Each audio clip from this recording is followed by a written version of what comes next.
Hi friends, welcome to Indhu's kitchen. நம்ம video ஒன்று போட்டிருந்தோம். அதில் எல்லோரும் கேவுரடை ரெசிபி கேட்டிருந்தீங்க. அதுக்காக தான் இந்த வீடியோ. மார்னிங்கில் இதை பிரேக்ஃபாஸ்ட்டாகவும் எடுத்துக்கலாம், குழந்தைங்களுக்கும் கொடுக்கலாம். நல்ல ரெசிபி தான் இது.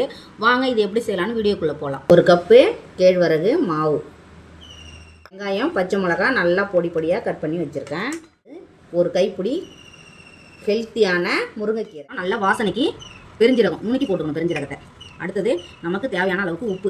யாருக்கு முருங்கைக்கீரை வேணுமோ அவங்க போட்டுக்கலாம், வேணாங்கிறவங்க ஸ்கிப் பண்ணிக்கலாம். நம்ம முருங்கைக்கீரை அளவாக தண்ணி போட்டு கசஞ்சிக்கணும். ரொம்ப தண்ணியாக இருக்கக்கூடாது, திட்டமாக போட்டு கசஞ்சி எடுத்துக்கணும். நம்ம இங்கே பாருங்கள், நல்லா இலகலாக நல்லா கரெக்டாக பிசைஞ்சிருக்கேன். இது அப்படியே தோசைக்கல்லில் தட்டினோம்னா கரெக்டாக நமக்கு அடை ஷேப் வந்துடும். கரெக்டாக தோசைக்கல்லில் வச்சு நம்ம தட்ட போகிறோம். இங்கே பாருங்கள், தண்ணி தொட்டு தொட்டு தட்டணும், அப்போ தான் உடையாமல் அடை நல்லா வரும் நமக்கு. இங்கே பாருங்கள், உடையாமல் நம்ம கேவுரடை சூப்பராக சுட்டாச்சு. கேட்டாலும் கிடைக்காது கேவுரடை. இது வந்து ஸ்நாக்ஸாகவும் குழந்தைங்களுக்கு கொடுக்கலாம், நம்மளும் காலையில் ஹெல்த்தி ஃபுட்டாகவும் எடுத்துக்கலாம். சுகருக்கு ரொம்ப நல்லது. 10 நிமிஷத்தில் செய்யக்கூடிய ரெசிபி. எவ்வளோ சாஃப்டாக பொசு பொசுன்னு இருக்குது பாருங்கள். இதை நீங்களும் ட்ரை பண்ணி பாருங்கள்.